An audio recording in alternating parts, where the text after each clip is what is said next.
اللهم صل على محمد وآل محمد. اللهم صل على محمد وآل محمد. اللهم صل على محمد وآل محمد. أعوذ بالله من الشيطان الرجيم. بسم الله الرحمن الرحيم. نحن نقص عليك نبأهم بالحق إنهم فتية آمنوا بربهم وزدناهم هدى وربطنا على قلوبهم إذ قاموا فقالوا ربنا رب السماوات والأرض لن ندعو من دونه إلها لقد قلنا إذا شططا هؤلاء قوم اتخذوا من دونه آلهة لولا يأتون عليهم بسلطان بين فمن أظلم ممن افترى على الله كذبا وإذ اعتزلتموهم وما يعبدون إلا الله فآووا إلى الكهف ينشر لكم ربكم من رحمته ويهيئ لكم من أمركم مرفقا وترى الشمس إذا طلعت تزاور عن كهفهم ذات اليمين وإذا غربت تقرضوهم ذات الشمال وهم في فجوة منه ذلك من آيات الله من يهد الله فهو المهتدي ومن يضلل فلن تجد له وليا مرشدا. صدق الله العلي العظيم. نوک نیزہ پہ ٹھہرتا نہیں عباس کا سر، در کلثوم کے چہرے پہ نہ پڑ جائے نظر، نوک نیزہ پہ ٹھہرتا نہیں عباس کا سر، نوک نیزہ پہ ٹھہرتا نہیں عباس کا سر. ایک غیور وفادار پہ اب اور ستم کیا ہوگا،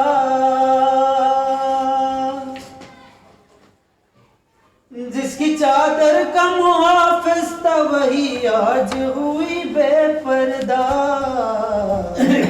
شام والو اسی احساس دوران سفر، نوک نیزہ پہ ٹھہرتا نہیں عباس کا سر، در کلثوم کے چہرے پہ نہ پڑ جائے نظر، نوک نیزہ پہ ٹھہرتا نہیں عباس کا سر، نوک نیزہ پہ ٹھہرتا نہیں عباس کا سر. گر گئی راہ میں نہ کیسے سکینہ تو یہ زینب نے کہا،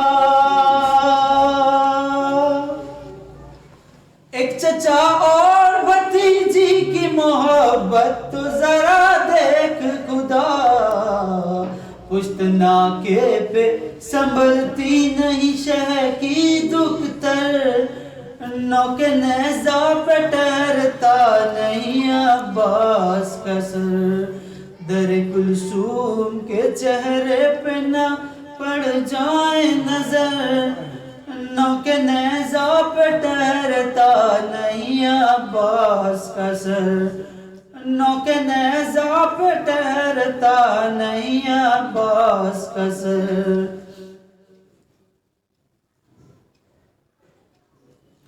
شام کے لوگ تماشائی بنے اور تماشا شادہ،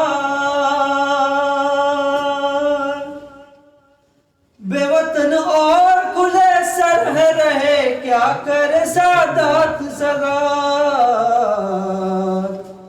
ان آنکھوں سے بہاتے ہیں شہ جن و بسر، نوک نیزہ پہ ٹھہرتا نہیں عباس کا سر، در کلثوم کے چہرے پہ نہ پڑ جائے نظر، نوک نیزہ پہ ٹھہرتا نہیں عباس کا سر، نوک نیزہ پہ ٹھہرتا نہیں عباس کا سر. آندھیوں خاک اڑو کے بنے اس حرم پہ بے پردہ، گونجی جب شام کے گمنوں کے فضاؤں میں یہ زینب کی صدا، آسمان رونے لگا روئی زمین یہ کہہ کر، نوک نیزہ پہ ٹہرتا نہیں عباس کا سر، در کلثوم کے چہرے پہ نہ پڑ جائے نظر، نوک نیزہ پہ ٹہرتا نہیں عباس کا سر، نوک نیزہ پہ ٹہرتا نہیں عباس کا سر۔ چشمے سجاد سے بہنے لگا اس وقت لہو کا دھارا، جبکہ معصوم سکینہ کو ستمگر نے تماچا مارا، لاش ساحل پہ تڑپتی ہے ادھر اور ادھر، نوک نیزہ پہ ٹھہرتا نہیں عباس کا سر، در کلثوم کے چہرے پہ نہ پڑ جائے نظر، نوک نیزہ پہ ٹھہرتا نہیں عباس کا سر، نوک نیزہ پہ ٹھہرتا نہیں عباس کا سر۔ محمد لا حول ولا قوة الا باللہ العلی العظیم، حسبنا اللہ نعم الوکیل نعم المولا ونعم النصیر، اعوذ باللہ السمیع العلیم من الشیطان اللعین الرجیم، بسم اللہ الرحمن الرحیم، الحمد للہ الذی هدانا لهذا وما كنا لنهتدی لولا ان هدانا اللہ، لقد جاءت رسل ربنا بالحق، ثم الصلاة والسلام والتحیة والإکرام على البشیر النذیر السراج المنیر، حبیب الہ العالمین بالقاسم المصطفى المحمد، اللہم صل علی محمد وآل محمد صلوات اللہ علیہ وعلى آل بیتہ الطیبین الطاہرین المعصومین المنتخبین المنتجبین، سیما علی بقیۃ اللہ فی العالمین وخاتم ائمۃ المعصومین، الکہف الحسین وغیاث المضطر المستکین، ملجأ الہاربین وعصمت المعتصمین، ارواحنا وارواح العالمین لتراب مقدمہ فدا، عجل اللہ تعالی فرجہ الشریف، واللعنة الدائمة الباقية على أعدائهم وقتلتهم وغاصب حقوقهم أجمعين، أما بعد، فقد قال الله سبحانه تبارك وتعالى في القرآن المجيد وهو أصدق القائلين قوله الحق، بسم الله الرحمن الرحيم، ادع إلى سبيل ربك بالحكمة والموعظة الحسنة وجادلهم بالتي هي أحسن وإن ربك هو أعلم بمن ضل عن سبيله وهو أعلم بالمهتدين۔ عزیزان گرامی، اس سے پہلے کہ گفتگو کا آغاز کیا جائے، حضرات سے التماس ہے کہ ایک مرتبہ سورہ الحمد اور 3 مرتبہ سورہ توحید کی تلاوت فرما کر اکبر علی مہر علی، شہربانو مہر علی، اکبر علی ہرجی، کلثوم بائی ہرجی، غلام حسین مہر علی اور مہر علی فیملی اور ہرجی فیملی کے تمام مرحومین مرحومات کی روح کو اصال فرما دیں۔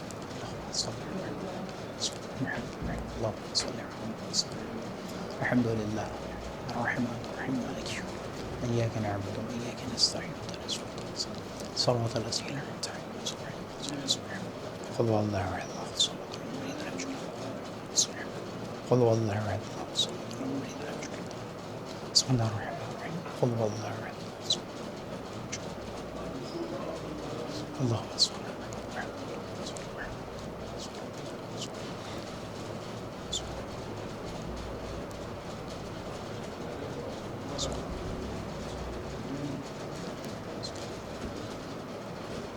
اللہم صلی علی محمد و آل محمد وعجل فرجہم۔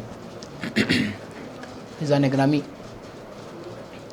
یہ ہماری 7ویں نشست جو سورہ مبارکہ نحل کی عنوان سے جاری و ساری ہے، اور اب تک ہم نے اس آیت جو سورہ مبارکہ نحل کی 125ویں آیت ہے، اس کے ضمن میں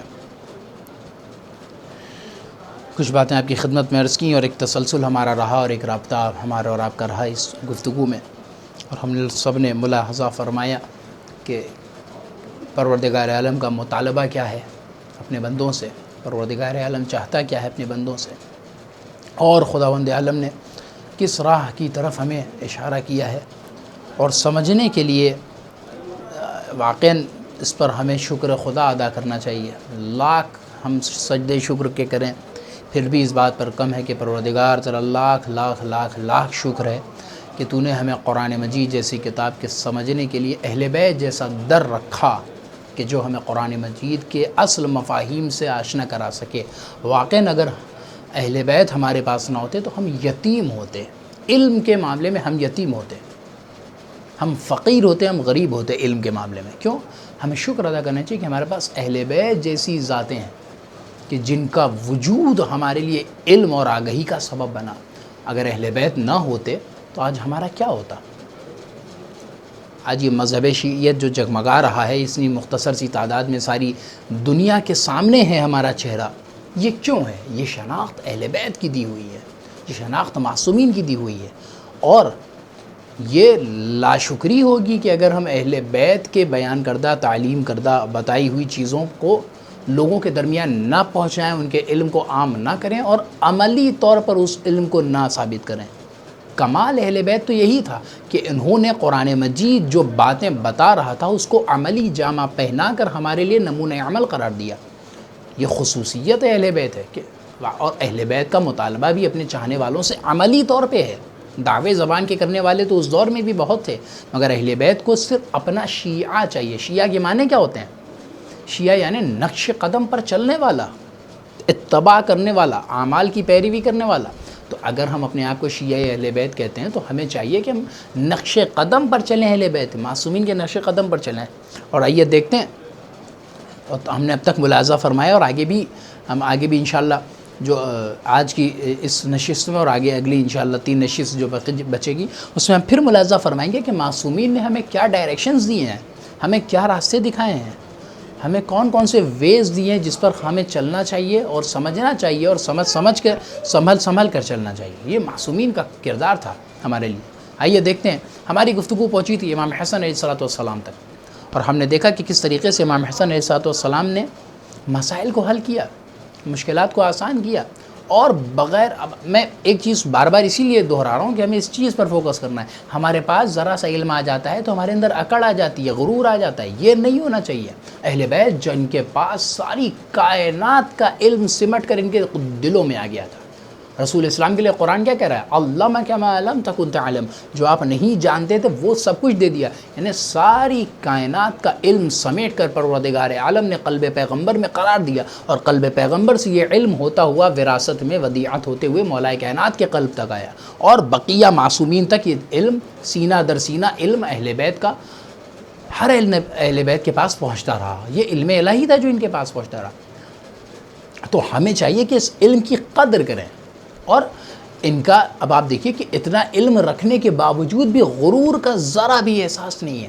نماز اور مصلی کے لیے جب کھڑے ہوتے ہیں تو گڑ گڑاتے ہیں، کانپتے ہیں مصلی پر، وضو کے لیے پانی آتا ہے تو تڑپ جاتے ہیں۔ تو یہ تو کردار ان کا رہا ہے۔ ہمیں اس بات پر غور کرنا چاہیے کہ علم کے ساتھ حلم ضروری ہے، بردباری ضروری ہے، انکسار ہونا چاہیے۔ غرور انسان کے علم کو غارت کر دیتا ہے۔ انسان کا علم کسی کام کا نہیں رہتا اگر آپ کے وجود میں علم کے ساتھ غرور آ گیا۔ غرور سارے کے سارے علم کو چوپٹ کر کے رکھ دیتا ہے، اور اہل بیت نے اخلاق کا جو نمونہ پیش کیا وہ کوئی نہیں پیش کر سکتا۔ ہماری گفتگو امام حسن تک پہنچی تھی۔ آئیے گفتگو کو آگے بڑھاتے ہیں اور دیکھتے ہیں کہ حالات کیسے کیسے تھے اور اہل بیت نے کن حالات میں کام کیا ہے۔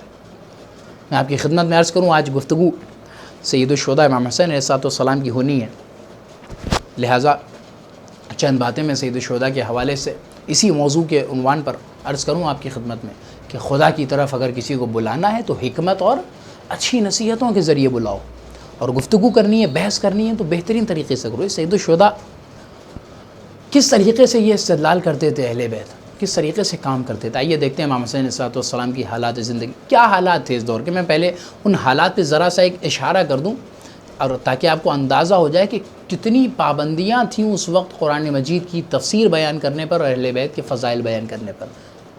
علم سے روکا جا رہا تھا لوگوں کو، قرآن مجید کی تفسیر سے روکا جا رہا تھا، حدیث فضائل اہل بیت سے روکا جا رہا تھا۔ ایک دفعہ معاویہ حج کے لیے جب عازم حج ہوا تو اس نے سوچا کہ مدینہ کی طرف سے جائیں گے، تو مدینہ آیا ہوا تھا، اور جب وہ مدینہ داخل ہوا ہے معاویہ تو اس نے ملاقات کی لوگوں سے، اور جب تاریخ کہتی ہے کہ جب یہ اس کی سواری گزری تو مدینہ کے جتنے لوگ تھے، جتنے قبیلے والے تھے، سب اس کے احترام میں، سب اس کے عزت کرتے ہوئے آگے بڑھ گئے۔ اچھا، آپ کے ذہنوں میں یہ بات ہے کہ معاویہ نے امام حسن علیہ السلام سے صلح کی تھی، اور اس کے بعد امام حسن نے کچھ صلح کے شرائط میں اس کو ایک ایسی زنجیروں میں جکڑ لیا تھا جس کے بعد اس کے پاس کوئی بھی چارہ نہیں رہ جاتا تھا کہ وہ اپنی حکومت کو لیگلی طور پر چلا سکتا۔ خیر، تو معاویہ جب آیا مدینہ تو لوگ استقبال کے لیے بڑھے۔ اس نے ایک بات کہی کہ میں اس مجمع میں، جو یہاں میرے استقبال کے لیے آیا ہے، میں اس مجمع میں بنی ہاشم کے لوگوں کو نہیں دیکھ رہا ہوں، بنی ہاشم کے لوگوں کو نہیں دیکھ رہا ہوں۔ تو اتنے میں کسی نے تنزیہ ایک جملہ کہا، غالباً جو نام جو دیا قیس بن سعد بن عبادہ نے جملہ کہا کہ اے معاویہ، بنی ہاشم تو بیچارے ان کے جو گھوڑے تھے، ان کے جو اونٹ تھے، وہ سب تو تم سے بدر و احد میں جنگ کرنے میں انہوں نے خرچ کر ڈالے، اور تمہارے آباء و اجداد جب پیغمبر اکرم کے دین کے مقابل جنگ کرنے کے لیے آئے تھے تو اس وقت ان کے گھوڑے اور سواریاں کام آ گئیں، اس وجہ سے ان کے پاس اب سواریاں نہیں ہیں۔ تو اس نے کتنا بڑا طنز معاویہ پر کیا، معاویہ خاموش ہو گیا۔ خیر، اب پھر سواری جب اس کی اور آگے بڑھی تو اس نے پھر دیکھا کہ گروہ بیٹھا ہوا تھا قریش کا، یہ سب کے سب احترام میں کھڑے ہو گئے معاویہ کے، مگر وہیں پر جناب عبداللہ ابن عباس جو چچازاد تھے رسول السلام کے، مولا کائنات کے، جناب عبداللہ ابن عباس تعظیم کو نہیں اٹھے، نہیں کھڑے ہوئے۔ اب جب سب احترام کرنے لگے تو عبداللہ بن عباس کی طرف، جناب عبداللہ بن عباس بڑی معتبر شخصیت ہیں دین اسلام کی، مفسر قرآن کہے جاتے ہیں، ان سے بہتر قرآن کی تفسیر کوئی نہیں کر سکتا تھا، اور یہ مولا کائنات کے بہت ہی بہترین سے قابل ترین شاگرد رہے ہیں۔ مولا کائنات نے تفسیریں بتائی ہیں ان کو، اور یہ کمال ان کا کہ بین الفریقین، شیعہ سنی دونوں فرقوں کے درمیان اہمیت رکھتے ہیں، اثر و رسوخ رکھتے ہیں۔ جناب ابن عباس تعظیم کو نہیں اٹھے۔ معاویہ مخاطب ہوا کہ اے ابن عباس، میں سمجھ رہا ہوں کہ کیوں تم نے میرا احترام نہیں کیا، کیوں تم میری تعظیم کو نہیں اٹھے، میں اس بات کو محسوس کر رہا ہوں، کیونکہ میں جنگ صفین میں تم لوگوں کے مقابل آیا تھا، علی کے مقابل میں نے جنگ کی تھی، اس وجہ سے تم میرا احترام نہیں کر رہے ہو۔ لیکن اس کے بعد انہوں نے ایک جملہ کہا لیکن اے ابن عباس، میرا چچا زاد یعنی خلیفہ عثمان کی بات کر رہا ہے معاویہ، جو تیسرے خلیفہ مسلمانوں کے، کہ عثمان جو ہے وہ مظلوم قتل کیے گئے، اس وجہ سے میں نے انتقاماً وہ قیام کیا تھا انتقام لینے کے لیے۔ تو جیسے ہی معاویہ نے جملہ کہا کہ عثمان کے خون کا انتقام لینا تھا مجھے، مظلوم قتل کیے گئے، اب ظاہر سی بات ہے عثمان کی بنی امیہ سے رشتہ داری ہے، وہ تعلق جس کی بنیاد پر بنی امیہ کو جو عروج ملا حکومتی اعتبار سے، وہ عہد عثمان میں سب سے زیادہ۔ تو انہوں نے جب یہ کہا تو اس کے بعد فوراً جناب ابن عباس کہتے ہیں کہ اے معاویہ، جس طرح تم عثمان کے خون کا بدلہ لینے کے لیے اٹھے تھے قیام کرنے کے لیے، تو تمہیں تو پھر عمر بھی تو قتل کیے گئے، دوسرے خلیفہ بھی تو مسلمانوں کے قتل کیے گئے، ان کے لیے بھی تو تمہیں قیام کرنا چاہیے تھا، ان کے لیے بھی اٹھنا چاہیے تھا۔ تو فوراً یہ معاویہ کہتا ہے کہ نہیں، عمر کو قتل کرنے والا تو کافر تھا۔ اچھا، اور عثمان کو کس نے قتل کیا؟ کہا عثمان کو مسلمانوں نے قتل کیا۔ تو اب یہاں پر فوراً ابن عباس نے کہا کہ اچھا معاویہ، تیرے اس جواب سے تو خود تیری دلیل ہی کٹ گئی، تیری بات ہی رد ہو گئی۔ بھائی تو مسلمانوں سے بدلہ دے رہا ہے، یہ تو چیزائی کے کافروں سے لیتا ہے، یعنی کافر سے لینا تو اور زیادہ شدید ہے بدلہ، تم مسلمانوں سے لے رہے ہو بنسبت کافروں کے۔ ابن عباس نے کہا کہ تمہاری بات تو تمہارا جواب تمہاری دلیل کو کاٹ رہا ہے۔ خیر، یہ گفتگو آگے بڑھی۔ پھر اس کے بعد معاویہ نے مخاطب ہوا جب جناب ابن عباس کی طرف، اس کے بعد پوچھتا ہے کہ ابن عباس، تم جو ہے وہ تفسیر قرآن کی بیان کرتے ہو؟ کہاں، میں قرآن کی تفسیر بیان کرتا ہوں، قرآن مجید کے بارے میں مجھے تفسیر کا علم ہے۔ تو معاویہ نے کہا ایسا ہے کہ تمہیں فضائل اہل بیت کو بیان نہیں کرنا چاہیے، تمہیں علی کے فضائل کو نہیں بیان کرنا چاہیے، اس سے گریز کرنا چاہیے، اور یہ بات میں نے ساری دنیا میں عام کر دیے کہ کوئی بھی اہل بیت کے فضائل کو نہ لکھے گا نہ بیان کرے گا۔ تو جناب ابن عباس ایک جملہ کہتے ہیں معاویہ یہ بتا کیا تو مجھے قرآن مجید پڑھنے سے منع کر رہا ہے؟ تو معاویہ کہہ رہا نہیں میں نے قرآن پڑھنے سے منع نہیں کیا۔ تو ابن عباس نے کہا اچھا تو تم مجھے قرآن کی تعویل کرنے سے منع کر رہے ہو؟ تو معاویہ کہتا ہاں میں قرآن کی تعویل سے منع کر رہا ہوں۔ تو یہاں پر ایک فوراً ایک جملہ کہا جناب ابن عباس نے کہ ایک بات بتا معاویہ، کیا قرآن مجید کا پڑھنا زیادہ ثواب رکھتا ہے یا قرآن مجید پر عمل کرنا؟ معاویہ نے کہا بدرجہ اولا قرآن مجید پر عمل کرنا زیادہ ثواب رکھتا ہے چجائی کہ قرآن مجید کو پڑھنا۔ یہ اب آپ سوچئے کہ یہ جواب معاویہ دے رہا ہے کہ قرآن مجید پڑھنے سے زیادہ اس پر عمل کرنا ثواب رکھتا ہے۔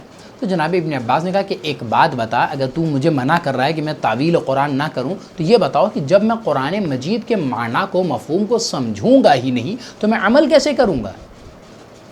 تو معاویہ خاموش ہو گیا کہ ہاں یہ ابن عباس نے ایسی بات کہی کہ بھئی جب تو ہم سمجھیں گے نہیں تو کیسے تو پھر اب یہاں پر پھر معاویہ نے کہا کہ نہیں تمہیں جو ہے وہ تعویل نہیں کرنا چاہیے، اور تعویل کرو وہ اس میں فضائل اہل بیت تم ہر بات میں لے آتے ہو بات میں۔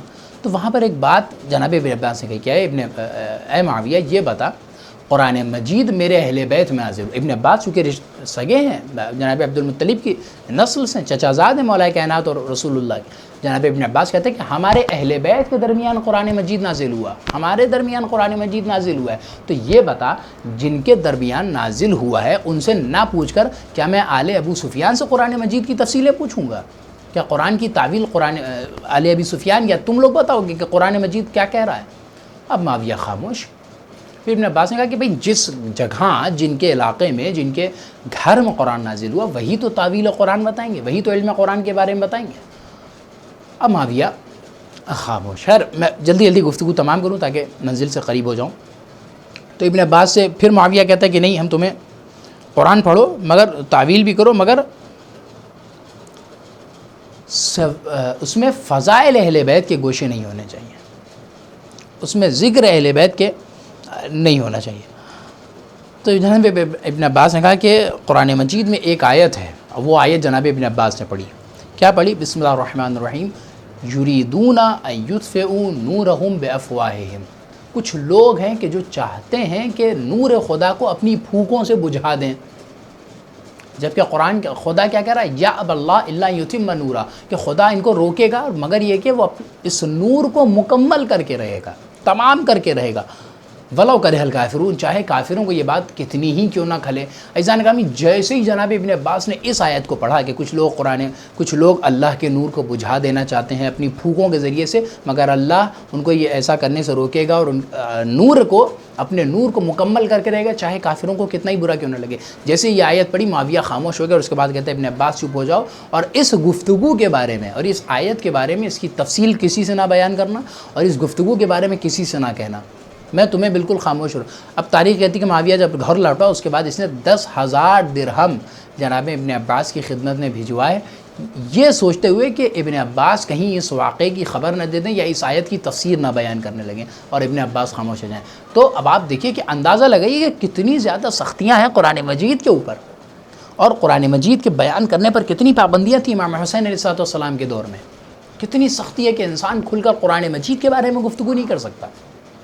اور یہی ایک دفعہ کا ایسے امام حسین کا ایک اور واقعہ ملتا ہے تاریخ میں، روایت میں ذرا سا اشارہ کر دوں اور اس کے بعد اصل ایک اہم واقعہ مجھے آپ کی خدمت میں پیش کرنا ہے، بہت تیزی سے اس واقعے کو بیان کر گفتگو تمام کر دوں گا۔ امام حسین علیہ السلام ایک دفعہ دیکھا آپ نے کہ دوسرے خلیفہ مسلمانوں کے ممبر پر ہیں امام حسین، اور اس کے بعد انہوں نے جو ہے وہ خطبہ دینا شروع کیا، گفتگو کر رہے تھے لوگوں کے درمیان۔ تو امام حسین نے مخاطب کیا کہ اے ابن خطاب اتر جا میرے باپ کے ممبر سے کہ یہ میرا حق ہے اور میرے باپ کا حق ہے۔ تاریخ کہتی ہے کہ دوسرے خلیفہ نے کہا کہ ہاں بے شک، اتر گیا ممبر سے اور احتراماً امام حسین کی خدمت میں اور کہا فرزند پیغمبر یہ آپ ہی کا حق ہے اور آپ ہی کے والد کا حق ہے، اور اس کے بعد ایک جملہ کہتے ہیں تو کہ یہ بتائیے کہ جس نے آپ کے والد کا حق چھینا اس پر اللہ کی لعنت ہو۔ یہ دوسرے خلیفہ کا جملہ ہے، جس نے آپ کے والد کا حق چھینا اس پر اللہ کی لعنت ہو۔ بھئی ہمارے ساتھ تو مسئلہ یہ ہے کہ امت نے ہمیں چن لیا تھا، اگر امت آپ کے والد کو چن لیتی تو ہم ان کی اطاعت کرتے، ہم ان کی پیروی کرتے، لیکن امت نے ہمیں چن لیا، بھائی اب کیا کریں، تو ہماری مجبوری ہے کہ امت نے جب ہمارا انتخاب کیا ہے تو ہمیں کار خلافت کو انجام دینا ہے۔ امام حسین نے کہا یہ بتا کہ وہ کون تھا کہ جس نے پہلے خلیفہ کا انتخاب کروایا اور اس کے بعد خود مسند خلافت پر بیٹھ گیا، میرے والد کی جگہ پر کون بیٹھ گیا؟ اب جب اس طرح کی باتیں ہوئیں اور امام حسین نے خوب قاعدے سے رکھ کے دوسرے خلیفہ کو باتیں سنائی، تو اب یہ وہاں سے نکلے اور پہنچے مولا کائنات کے پاس اور شکایت کرنے لگے کہ بھئی آپ کے بیٹے نے ایسا ایسا کہا۔ اتنے میں امام حسن بھی بول پڑے، امام حسن نے بھی اسی طرح کی باتیں کہیں، تو اب یہاں پر خلیفہ کا تیور بگڑ گئے، ان کی ہوش اڑ گئے۔ انہوں نے کہا کہ نہیں، یہ ایسا نہیں کہنا چاہیے تھا، یہ میری توہین ہے اور یہ ہے وہ ہے۔ تو مولا کائنات نے کہا کہ اے خلیفہ، تم جانتے بھی ہو کہ تم کس کے بارے میں بات کر رہے ہو؟ یہ دونوں رسول اللہ کے بیٹے ہیں مباہلے کے دن سے، اور تم ان کے بارے میں جسارت کرو۔ خیر، اب یہ پورا ایک طولانی واقعہ ہے، میں اسی طرف نہیں جانا چاہتا ورنہ گفتگو طولانی ہو جائے گی، اور میں نہیں چاہتا کہ بات جو ہے وہ طولانی ہو جائے۔ مجھے واقعہ جو آپ کی خدمت میں عرض کرنا ہے، آپ کو دیکھیے کہ کیا حالات امام حسین کے دور میں تھے، اور امام حسین نے کس طرح کی سیاست سے کام لیا ہے، کس طرح سے کام لیا، اور سیاسی اقدام جو امام حسین کے رہے ہیں وہ کس طریقے سے رہے ہیں، اس پر آپ غور کیجیے گا۔ اور میں جو اہم واقعہ آپ کی خدمت میں عرض کرنے جا رہا ہوں، اتفاقاً یہ واقعہ ہمارے ہاں ہماری کتابوں میں تو ہے ہی، اس کے علاوہ خود اہل سنت کی کتابوں میں بھی یہ واقعہ پایا جاتا ہے امام حسین علیہ السلام کے متعلق۔ اس میں آپ کو غور کرنے کی ضرورت ہے جو میں آپ کی خدمت میں عرض کرنے جا رہا ہوں۔ یہ امام حسن کے بعد کا قصہ ہے، امام حسین کی حیات کا قصہ ہے کہ ایک دفعہ ایک شخص ہے کہ جس کا نام عبداللہ بن سلام۔ عبداللہ بن سلام یہ وہ ہیں کہ جو عبداللہ بن سلام، ان کی شادی ہوتی ہے ایک ارینب بنت اسحاق نام کی خاتون سے، اور تاریخ میں بیان ہوتا ہے کہ ارینب اس دور کی سب سے خوبصورت لڑکی تھی، مدینے کی سب سے خوبصورت لڑکی تھی، اتنی خوبصورت تھی کہ لوگ ارینب کے حسن کے اوپر اشعار کہا کرتے تھے، شعراء عربی وہ اشعار کہا کرتے تھے، شعر کہتے تھے ارینب کے لیے۔ تو عبداللہ بن سلام سے اس کا عقد ہوا، تو اس کے بعد چونکہ عبداللہ بن سلام یہ وہ ہے کہ جو اہل بیت کو مانتا تھا، احترام کرتا تھا، عزت کرتا تھا، اس کے ساتھ ساتھ یہ جڑا ہوا تھا بنی امیہ سے۔ تو اب عبداللہ بن سلام نے جو بنی امیہ سے ان کا رابطہ تھا، تو کوفے کا والی اور حاکم بنا دیا تھا، ان کو معاویہ نے قرار دے دیا تھا عبداللہ بن سلام کو۔ تو یہ کوفے میں رہنے لگے تھے، اور ارینب جو ان کی بیوی ہوئی تھی، شادی ہو گئی تھی جن سے، وہ ان کے ساتھ یہاں رہا کرتی تھی۔ تو ارینب کے پاس، چونکہ میں عرض کروں شادی کے پہلے مدینے میں جب یہ رہتی تھی ارینب، تو ارینب جو ہے وہ میں نے بتایا حسن کے چرچے تو ایک دفعہ باقاعدہ طور پہ شام سے یزید معاویہ کا بیٹا خود آیا تھا مدینہ ارینب کو دیکھنے کے لیے، تاکہ اس کے حسن کا مشاہدہ کرے، دیکھ لے۔ اس کے بعد یزید، آپ کو پتہ ہے تاریخ میں کہ یزید اشعار کہتا تھا، کیسے کیسے اشعار اس نے کہے ہیں۔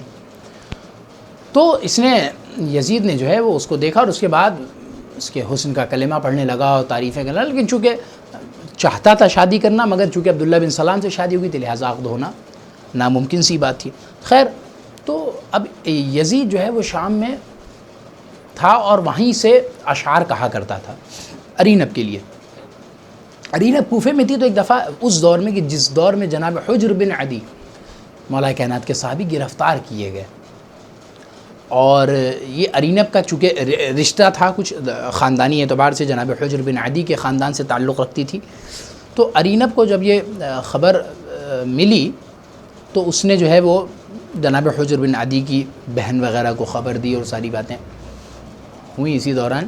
تو ایک دن اچانک سے ارینب کے گھر پہ دق الباب ہوا، اور جب دق الباب ہوا تو اس کی کنیز جو تھی وہ دوڑ کے گئی، اور اس نے دروازہ کھولا تو دیکھا کہ ایک خط اور لفافہ آیا ہے، انویلپ ہے، اس میں ایک لیٹر ہے، خط ہے۔ اب جب جا کے اس کنیز نے دیکھا کہ ارینب کے نام ہے، جا کر وہ اپنی مالکن کو دیا، اپنی مالکہ کو دیا، اپنی شہزادی کو دیا۔ ارینب نے جب وہ خط کھولا تو دیکھا کہ اس پہ لکھا تھا کہ یزید ابن معاویہ کی طرف سے ارینب بنت اسحاق کے لیے، اور اس میں پوری نیچے غزلیں لکھی تھی، اشعار لکھے تھے کہ جس میں وہ اس کی تعریفیں کر رہا تھا۔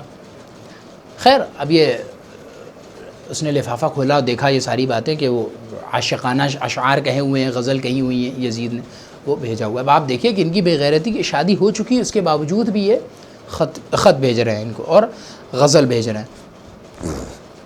اب اسی طرح سے ان خطوط کا تسلسل شروع ہو گیا، سلسلے شروع ہو گئے، آنے لگے خطوط، مگر اس واقعے کی خبر، یہ جو خط یزید بھیج رہا تھا ان کو، انہوں نے جو ہے وہ اپنے شوہر سے چھپائی اور عبداللہ بن سلام کو اس کی اطلاع نہیں ہونے دی۔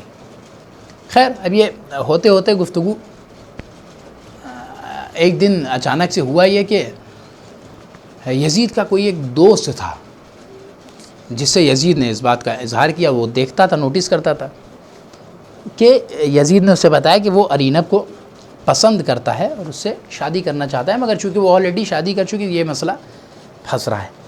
یزید کا وہ جو دوست تھا اس نے اتفاقاً جا کے دربار میں معاویہ کو یہ خبر دے دی کہ آپ کا فرزند جو ہے، وہ آپ کا شہزادہ جو ہے، آپ کا بیٹا جو ہے، وہ ارینب نام کی لڑکی پر کو پسند کرتا ہے اور اسے شادی کرنا چاہتا ہے، لیکن مسئلہ یہ ہے کہ اس کا عقد ہو چکا ہے اور وہ عبداللہ بن سلام کی زوجہ ہے جس کو آپ نے کوفے کا والی بنایا ہے، حاکم بنایا۔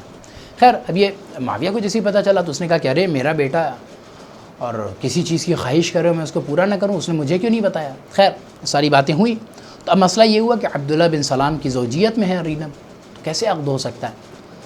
تو اب معاویہ نے یہاں پہ پوری ایک پلاننگ بنائی اور پلاننگ میں شریک ہونے والوں میں سے اہل سنت کے معتبر لوگوں میں سے جیسے ابو درداء ہے، ابو ہریرہ ہے، یہ سب وغیرہ اس پلاننگ میں شریک ہوئے کہ کس طریقے سے کام کیا جائے اور ارینب سے یزید کی شادی ہو سکے۔ خیر اس نے جو ہے وہ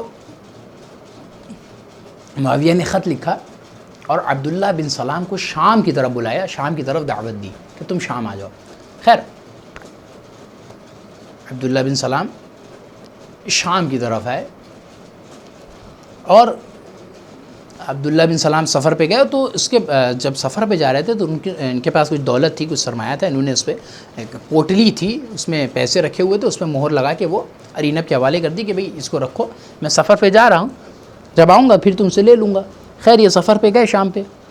اچھا جیسے ہی ارینب کو پتہ چلا کہ یہ شام کے سفر پہ جا رہے ہیں تو یہ گھبرا گئی کہ کہیں ان کو پتہ تو نہیں چل گیا یزید کے بارے میں، یا یزید کی طرف سے کوئی خط وط آ گیا ہو، یا میرا کوئی خط انہوں نے پڑھ لیا اور یہ جا رہے ہیں وہاں۔ خیر وہ گھبرائی ہوئی تھی، اس نے پھر بھی کوئی بات نہ کی اور بے چین رہی یہاں پر۔ عبداللہ بن سلام شام پہنچے تو ابو درداء کے یہاں عبداللہ بن سلام کا قیام کیا گیا، معاویہ نے قیام یہاں پہ کروایا اور ابو درداء کے ساتھ یہ رہنے لگے اور انہی کے یہاں مہمان رہے اور یہیں پہ کھاتے پیتے تھے، یہیں پہ اپنا 2-3 دن ان کو قاعدے سے مہمان رکھا گیا۔ اسی اثنا میں جب یہ ابھی معاویہ سے ان کی ملاقات نہیں ہوئی، کوئی گفتگو نہیں ہوئی، کوئی بات چیت نہیں ہوئی، تو انہوں نے جو ہے وہ یہاں پر جب ابو درداء ابو ہریرہ وغیرہ کے ساتھ یہاں پر تھے تو ابو درداء وغیرہ نے ایک بات کہی کہ عبداللہ بن سلام یار ایک بات بتاؤ، تمہارے فائدے کی بات تمہیں بتانے جا رہے ہیں، مشورہ تمہیں دے رہے ہیں۔ کہا بتاؤ کیا مشورہ ہے؟ کہا مشورہ یہ ہے کہ دیکھو ہم تم لوگوں کے تمہیں معاویہ کی ایک بیٹی ہے، بہت نہایت خوبصورت ہے، ہم چاہتے ہیں کہ تم بھائی والی کوفہ بھی ہو تو تم اگر اس سے عقد کر لو، اس سے شادی کر لو، نہایت خوبصورت لڑکی ہے، اس سے اگر شادی کر لو تو تمہارا بہت فائدہ ہوگا، بھائی یہ خوبصورت لڑکی تمہیں مل جائے گی، اس کے علاوہ تم معاویہ کے داماد بن جاؤ گے، خلیفہ وقت کے داماد بن جاؤ گے، امیر شام کے، کتنا فائدہ ہو جائے گا تمہارا۔ توجہ کیجیے گا، میں بس جلدی نتیجے کی طرف بڑھ رہا ہوں۔ تو عبداللہ بن سلام کو ان لوگوں نے 2-3 دن خوب ورغلایا۔ خیر شیطان اپنا کام کرتا ہی ہے، شیطان نے بھی خوب کام کیا اور عبداللہ بن سلام کا ارادہ ان لوگوں نے بنا دیا کہ معاویہ کی بیٹی سے ان کو عقد کرنا ہے اور یہ معاویہ کے سامنے بات رکھیں گے۔ خیر یہ ساری بات چیت ہوئی۔ عبداللہ بن سلام جب دربار میں حاضر ہوئے، معاویہ سے بات چیت ہوئی اور اپنے معاملات حکومتی جو تھے وہ انہوں نے اپنے پیش کیے اور سارے مسائل کوفے سے آ رہے تھے حکومتی سب انہوں نے بتائے، پیش کیے۔ اس کے بعد جو ہے اب معاویہ کی خدمت میں انہوں نے یہ گزارش رکھی، یہ پیغام رکھا اور کہا کہ اے امیر، میں آپ کی بیٹی سے عقد کرنا چاہتا ہوں، شادی کرنا چاہتا ہوں۔ اچھا معاویہ ظاہر سی بات ہے، وہ تو پری پلانڈ پورا کام ہو رہا ہے تو اس کو تو ساری باتیں پتہ ہی ہیں، اس کو ساری خبر ہے۔ تو اس نے کہا اچھا تو تمہیں میری وہ فلاں بیٹی پسند آئی ہے، اچھا تم اس سے عقد کرنا چاہتے ہو؟ تو عبداللہ بن سلام نے کہا جی ہاں میں عقد کرنا چاہتا ہوں، میں آپ کا داماد بننا چاہتا ہوں۔ خیر ساری بات چیت ہوئی تو معاویہ نے کہا کہ ایسا ہے کہ مجھے تو کوئی اعتراض نہیں ہے، مگر میں پہلے اپنی بیٹی سے بات کر لوں کہ کیا وہ راضی ہے یا نہیں، تو پھر تم کو بتا دیتا ہوں، ویسا تم کرنا۔ معاویہ آیا اور اس نے اپنی بیٹی کو سارا قصہ بتایا اور کہا دیکھو تمہارے بھائی کو عبداللہ بن سلام کی بیوی پسند آئی ہے اور اس سے عقد کرنا چاہتا ہے۔ عبداللہ بن سلام سے عقد اس وقت تک نہیں ہو سکتا جب تک عبداللہ بن سلام اپنی بیوی کو طلاق نہیں دے دیتا۔ جب طلاق دے دے گا تو وہ خالی ہو جائے گی اور یزید سے اس کو عقد کروا دیا جائے گا۔ خیر ساری باتیں اس کی بیٹی کو اس نے بتایا تاکہ وہ عبداللہ بن سلام سے، خیر یہ بات طے پائی، معاویہ نے آ کے عبداللہ بن سلام سے کہا ایسا ہے کہ ہماری بیٹی سے فلاں فلاں تم کل پرسوں جو بھی اس نے تاریخ بتائی کہ فلاں فلاں روز فلاں فلاں جگہ پہ تم ملاقات کر لینا، اپنی گزارش وہاں پر رکھ دینا۔ خیر ان کی اس وقت پہ اس موقع پہ ملاقات ہوئی معاویہ کی بیٹی سے، تو اس معاویہ کی بیٹی نے بھی کہا کہ بھئی ٹھیک ہے میں راضی تو ہو جاؤں گی آپ سے عقد کرنے پر، مگر میری ایک شرط ہے۔ تو عبداللہ بن سلام نے کہا کیسی شرط ہے؟ کہا دیکھیے آپ آلریڈی شادی شدہ ہیں، آپ میرڈ ہیں پہلے سے ہی، تو لہٰذا آپ پہلے اپنی اس زوجہ کو، اس بیوی کو طلاق دیجئے، اور اس سے پہلے جب آپ اس کو طلاق دے دیں گے تب میں آپ سے عقد کر لوں گی، آپ کے عقد میں آ جاؤں گی، کوئی مسئلہ نہیں ہوگا، میں شادی کر لوں گی آپ سے۔ اب یہ ساری بات عبداللہ بن سلام کو اس نے رکھی، سوچنے کی بات کی۔ عبداللہ بن سلام واپس لوٹے، ابو درداء وغیرہ کے ساتھ بیٹھے ہوئے تھے کہ آپس میں اب یہ ڈسکشن ہونے لگا کہ بھئی ایسا ایسا مسئلہ ہے اور وہ طلاق دینا ہے۔ یہ تو ابو درداء نے کہا بھئی کیا مسئلہ ہے بھئی، تم عام سی لڑکی ارینہ پہ اس کو چھوڑو، طلاق دو، قصہ تمام کرو اور آؤ یہاں امیر معاویہ کی بیٹی تمہاری منتظر ہے، تم اس سے عقد کر لینا، تمہیں اتنا فائدہ ہوگا۔ تاریخ کہتی کہ جوش میں آ کے وہیں عبداللہ بن سلام نے اپنی بیوی کو طلاق دیا اور طلاق نامہ لکھ کے کوفے بھجوا دیا۔ ارینب کے پاس جب یہ طلاق نامہ پہنچا تو یہ گھبرا گئی، یہ کیا مسئلہ ہو گیا کہ مجھے طلاق دے دیا، شاید اس کو پتہ چل گیا ہوگا، یہ وہ ساری، اب وہ اپنی جگہ ٹینشن میں ہے بیچاری، وہ گھبرائی رہتی تھی۔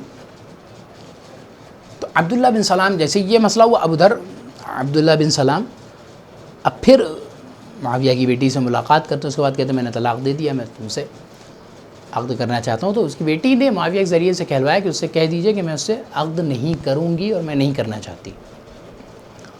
اب جیسے ہی یہ بات عبداللہ بن سلام کو پتہ چلی تو ان کے پیروں تلے زمین کھسک گئی، بھئی کہاں تو اچھی خاصی بیوی ساتھ میں تھی، اتنی خوبصورت حسین بیوی تھی، بیوی بھی ہاتھ سے گئی اور امیر شام کی بیٹی بھی نہیں ملی۔ اب یہ حیران و پریشان، کریں تو کیا کریں، طلاق بھی دے چکے ہیں، اب تو کچھ ہو بھی نہیں سکتا۔ اب یہ بیچ میں پھنس گئے کہ کریں تو کیا کریں۔ معاویہ نے بھی کہہ دیا کہ بھئی وہ نہیں کر رہی تو اب کیا کیا جا سکتا ہے، وہ اس نے انکار کر دیا عقد سے۔ خیر اب معاویہ نے اپنی چال یہاں پر چلی، ابو درداء سے کہا کہ میں تمہیں اپنا وزیر بنا رہا ہوں، اپنا امین بنا رہا ہوں، تم جاؤ رشتہ لے کر یزید کا اور ارینب کے پاس جانا کوفے میں اور وہاں پہ رشتہ دینا اور وہیں پہ عقد پڑھ کے ان کو لے کے چلے آنا۔ ابو درداء پہنچے کوفے اور اتفاق یہ تھا کہ امام حسین علیہ السلام سید الشہداء بھی کوفے میں تشریف فرما تھے۔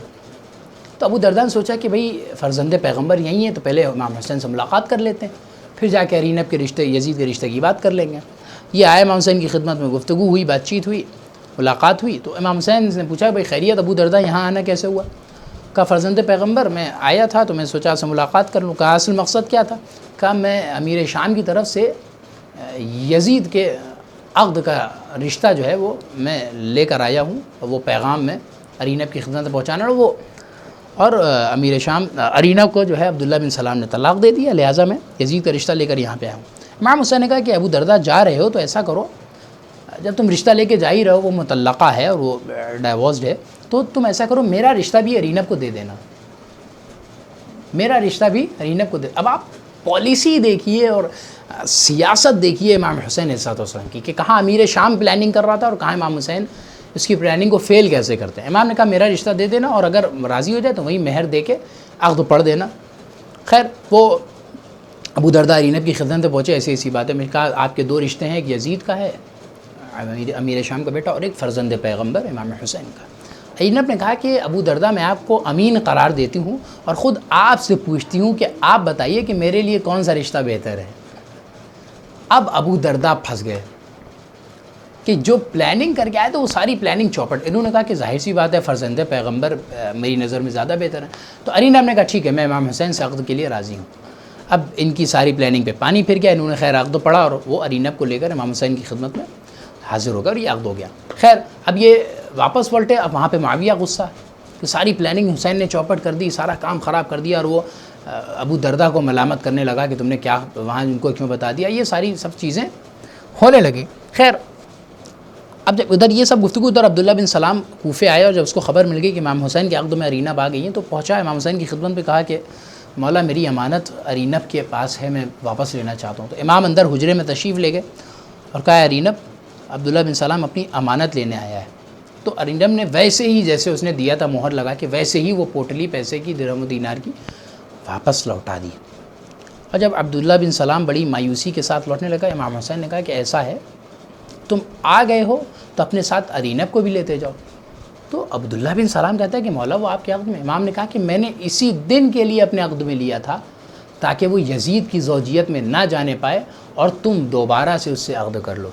تو اب آپ امام حسین کی پالیسی سمجھیے. امام حسین نے فوراً وہیں پر اس کو ارینب کو طلاق دیا اور واپس عبداللہ بن سلام کی زوجیت میں دے دیا. اب آپ پلاننگ دیکھیے کہ واقعاً امام وقت کیا چیز ہوتا ہے, اور امام حسین کی پالیسی دیکھیے کہ جہاں ساری مکاریاں عروج پر تھیں امیر شام کی, وہاں امام حسین نے پلاننگ کر کے کس طریقے سے جواب دیا اور کس طریقے سے ایک خاتون کی عزت بچائی اور عبداللہ بن سلام کی آبرو بچا لی امام نے اور عقد کروا دیا. تو یہ اب آپ دیکھیں کہ یہ مناظراتی کیفیت میں جو واقعہ میں نے آپ کی خدمت میں عرض کیا کہ کیا اثر و رسوخ ہوتا ہے امام کا اور کیا کارنامہ ہوتا ہے امام کا. اس امام نے کتنے بڑے کارنامے انجام دیا اور کتنا بڑا کام کیا, مگر اس امام کے ساتھ لوگوں نے کیا کیا. عزیزان گرامی, اس امام کے ساتھ کیا کیا لوگوں نے. تاریخ بیان کرتی کہ کربلا کے میدان میں جتنے بھی شہید ہوتے تھے سب کی خبر شہادت امام حسین میں خیمے میں لے کر آئے. علی اکبر شہید ہوئے, حسین خبر لے کر آئے. عباس شہید ہوئے, حسین خبر لے کے آئے. قاسم شہید ہوئے, امام حسین خبر لے کر آئے. لیکن اب جب حسین شہید ہو رہے ہیں تو کوئی ایک بھی قیام میں نہیں ہے, کوئی ایک بھی ایسا فرد نہیں جو جا کے خبر شہادت امام حسین سیدانیوں کو دے سکے. ہاں عزیزان گرامی, مگر جب حسین اکیلے ہو گئے اور جب ذوالجناح سے گرنے لگے زمین کربلا پر, تو ذوالجناح ایک واحد ایسا ساتھی تھا حسین کا جو امام حسین کے ساتھ تھا. اس نے اپنے گھٹنوں کو موڑ دیا تاکہ حسین جب گریں تو ان کو زمین پہ گرتے ہوئے اذیت نہ ہو.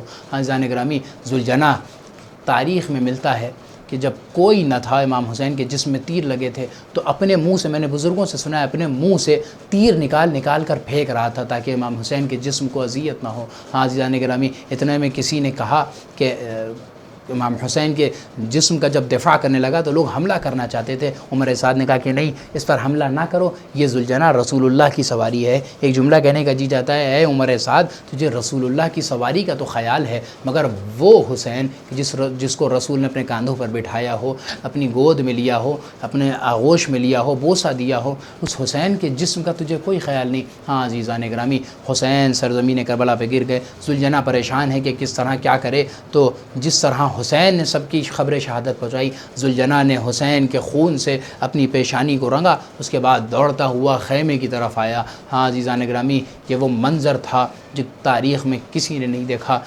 ذوالجناح آگے آواز دیتا ہے, بیویاں سمجھی کہ حسین واپس آ گئے. اب جگہ کر دیکھا تو زین کٹی ہوئی ہے, ذوالجناح اکیلا ہے. بیویوں نے کہا کہ اے ذوالجناح تیرا سوار کہاں گیا. لیکن جیسے ہی پیشانی پر خون دیکھا سب بیویاں سمجھ گئیں کہ ہاں حسین شہید ہو گئے, حسین قتل کر دیے گئے. بس عزیزان گرامی, میں ایک جملہ کہہ کے گفتگو تمام کروں. وہاں پر ایک بچی نے ایک جملہ پوچھا, سکینہ نے بس ایک بات کہی کہ اے ذوالجناح ایک بات بتا کہ سقیا ابی ام قتل عطشانہ. اے ذوالجناح بس ایک بات بتا, مجھے تو پتہ ہے کہ میرا بابا قتل کر دیا گیا, تبھی تو ان کا خون لے کر آیا ہے. اے ذوالجناح ایک بات بتا دے, میرا بابا 3 دن کا بھوکا پیاسا تھا, یہ بتا سقیا ابی ام قتل عطشانہ. اے ذوالجناح یہ بتا, میرے بابا کو جب ذبح کیا گیا, جب ان کے گلے پر کند خنجر چلا, تو کیا میرے بابا کو سیراب کیا گیا تھا یا میرے بابا کو پیاسا شہید کر دیا گیا. وَسَيَعْلَمُ الَّذِينَ ظَلَمُوا أَيَّ مُنْقَلَبٍ يَنْقَلِبُونَ. ربنا تقبل منا انك انت السميع العليم. آپ حضرات سے التماس ہے, ایک مرتبہ سورہ الحمد اور 3 مرتبہ سورہ توحید کی تلاوت فرما کر اکبر علی مہر علی, شہربانو مہر علی, اکبر علی ہیرجی, کلثوم بائی ہیرجی, غلام حسین مہر علی اور مہر علی اور ہرجی فیملیز کے تمام مرحومین مرحومات اور دنیا کے تمام مرحومین مرحومات کی روح کو ایک سورہ فاتحہ ایصال فرماتے ہیں۔ اللہم صلی علی محمد، اللہم صلی علی محمد، الحمدللہ صراط الذین انعمت علیہم غیر المغضوب علیہم ولا الضالین۔ قل هو اللہ احد اللہ الصمد لم یلد ولم یولد ولم یکن له کفوا احد۔ قل هو اللہ احد اللہ الصمد لم یلد ولم یولد ولم یکن له کفوا احد۔ قل هو اللہ احد اللہ الصمد لم یلد ولم یولد ولم یکن له کفوا احد۔ اللہم صل علی محمد۔ ربنا تقبل منا انك انت السميع العليم۔ آقا مان مولا ہے مان، مولا حسین مولا حسین، آقا مان مولا ہے مان، مولا حسین مولا حسین، تو میرا دل تو جان ہے، دل میں جو بھی ارمان ہے، تو میرا دل تو جان ہے، دل میں جو بھی ارمان ہے، لکھ دوں میری تقدیر میں بین الحرمین مولا حسین، آقا مان مولا ہے مان، مولا حسین مولا حسین، آقا مان مولا مان، مولا حسین مولا حسین۔ ہاں کرب و بلا جنت میری، کرب و بلا چاہت میری، کرب و بلا جنت میری، کرب و بلا چاہت میری، اب تو مجھے دیدار ہو، دل ہے بے چین مولا حسین، آقا مان مولا ہے مان، مولا حسین مولا حسین، آقا مان مولا ہے مان، مولا حسین مولا حسین۔ سب کچھ میرا ہے بس یہی، کرب و بلا ہے زندگی، سب کچھ میرا ہے بس یہی، کرب و بلا ہے زندگی، سن لو میری آواز کو زہرا کے چین مولا حسین، آقا مان مولا مان، مولا حسین مولا حسین، آقا مان مولا مان، مولا حسین مولا حسین۔ ہے بس یہی لب پر صدا، کرب و بلا کرب و بلا، ہے بس یہی لب پر صدا، کرب و بلا کرب و بلا، ہے بے قرار آنکھیں میری، ہے نور عین مولا حسین، آقا مان مولا مان، مولا حسین مولا حسین، آقا مان مولا مان، مولا حسین مولا حسین۔ کرب و بلا ہو سامنے، آنسو میرے بہتے رہے، کرب و بلا ہو سامنے، آنسو میرے بہتے رہے، دل سے یہی آئے صدا، اے حسین مولا حسین، آقا ایمان مولا ایمان، مولا حسین مولا حسین، آقا ایمان مولا ایمان، مولا حسین مولا حسین۔ ذیشان نے مجھ سے کہا حاجی کرو تم بھی دعا، ذیشان نے مجھ سے کہا حاجی کرو تم بھی دعا، ہم کو بلا لو کربلا، مولا حسین مولا حسین، آقا ایمان مولا ایمان، مولا حسین مولا حسین، آقا ایمان مولا ایمان، مولا حسین مولا حسین۔ زیارت عاشورہ پڑھتا ہوں میں اپنی جانب سے، اپنے والدین کی جانب سے، کل مرحوم مومنین والمومنات کی جانب سے، خاص طور سے امام زمانہ کی جانب سے، قربتاً اللہ۔ السلام علیک یا ابا عبداللہ، السلام علیک یا ابن رسول اللہ، السلام علیک یا ابن امیر المؤمنین وابن سید الوسین، السلام علیک یا ابن فاطمة الزہراء سیدۃ نساء العالمین، السلام علیک یا آثار اللہ وابن سارہ والوتر الموتور، السلام علیک وعلی الارواح التي حلت بفنائک، علیکم منی جمیعا سلام اللہ ابدا ما بقیت وبقی اللیل والنہار۔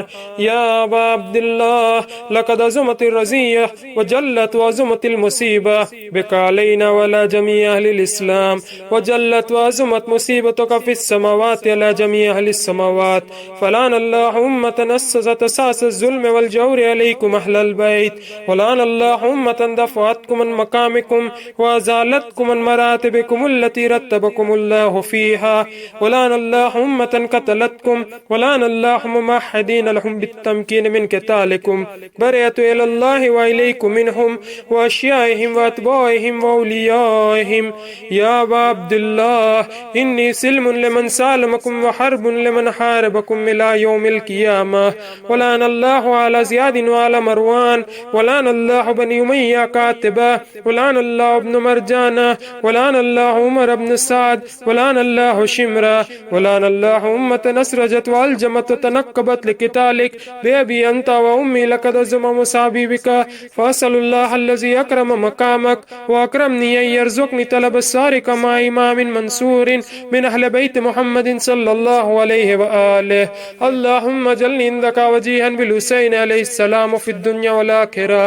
یا ابا عبداللہ انی اتقرب الی اللہ وإلی رسولہ وإلی امیر المؤمنین وإلی فاطمة وإلی الحسن وإلیک بموالاتک وبالبراءة ممن اسست اساس ذلك وبنى عليه بنيانا وجرى في ظلمه وجوره عليكم وعلى أشيائكم، برئت إلى الله وإليكم منهم وتقرب إلى الله ثم إليكم بموالاتكم وموالاة وليكم وبالبراءة من أعدائكم والناصبين لكم الحرب وبالبراءة من أشيائهم وأتباعهم، إني سلم لمن سالمكم وحرب لمن حاربكم وولي لمن والاكم وعدو لمن أعداكم، فأسأل الله الذي أكرمني بمعرفتكم ومعرفة أوليائكم ورزقني البراءة من أعدائكم أن يجعلني معكم في الدنيا والآخرة وأن يثبت عندكم قدم صدق في الدنيا والآخرة، وأسأله أن يبلغني المقام المحمود لكم عند الله وأن يرزقني طلب الساري مع إمام هدى ظاهر ناطق بالحق منكم، وأسأل الله بحقكم وبالشان الذي لكم عنده ويعطيني بمصابيبكم أفضل ما يؤتي مصابا بمصيبته مصيبة ما عظم وعظم رزيتها في الإسلام وفي جميع السماوات والأرض والأرض. اللهم اجعلني في مقام هذا ممن تناله منك صلوات ورحمة ومغفرة. اللهم اجعل محياي محيا محمد وآل محمد ومماتي ممات محمد وآل محمد. اللهم إن هذا يوم تبركت به بن أمية وابن عقلة الأكباد اللين ابن اللين على لسانك ولسان نبيك صلى الله عليه وآله في كل موطن وموقف وقف فيه نبيك صلى الله عليه وآله. اللهم لا نبا سفيان ومعاوية ويزيد بن معاوية عليهم منك لعنة عبد العابدين. وهذا يوم فرد به آل زياد وآل مروان بقتلهم الحسين صلوات الله عليه. اللهم فضائف عليهم اللعنة منك والعذاب الأليم. اللهم إني أتقرب إليك في هذا اليوم وفي موقفي هذا وأيام حياتي بالبراءة منهم واللعنة عليهم وبالموالاة لنبيك وآل نبيك عليه وعليهم السلام. اللهم لعن أول الظالم ظلم حق محمد وآل محمد وآخر التابعين له ولا ذلك. اللهم لعن الإصابة التي جاحدت الحسين وشايعت وبايعت وتعبت على قتله. اللهم لعنهم جميعا. السلام عليك يا أبا عبد الله وعلى الأرواح التي حلت بفنائك. عليك مني سلام الله أبدا ما بكيت وبكي الليل والنهار ولا جعله الله آخر العهد مني لزيارتكم. السلام على الحسين وعلى علي بن الحسين وعلى أولاد الحسين وعلى أصحاب الحسين. اللهم خص أنت أول الظالم باللعن مني وابدأ بي أولا ثم الثانية والثالثة والرابع. اللهم لعن يزيد خامسا ولعن عبيد الله بن زياد وابن مرجان وعمر بن سعد وشمرا وعلى أبي سفيان وعلى زياد وعلى مروان إلى يوم القيامة. سجدے میں جائے.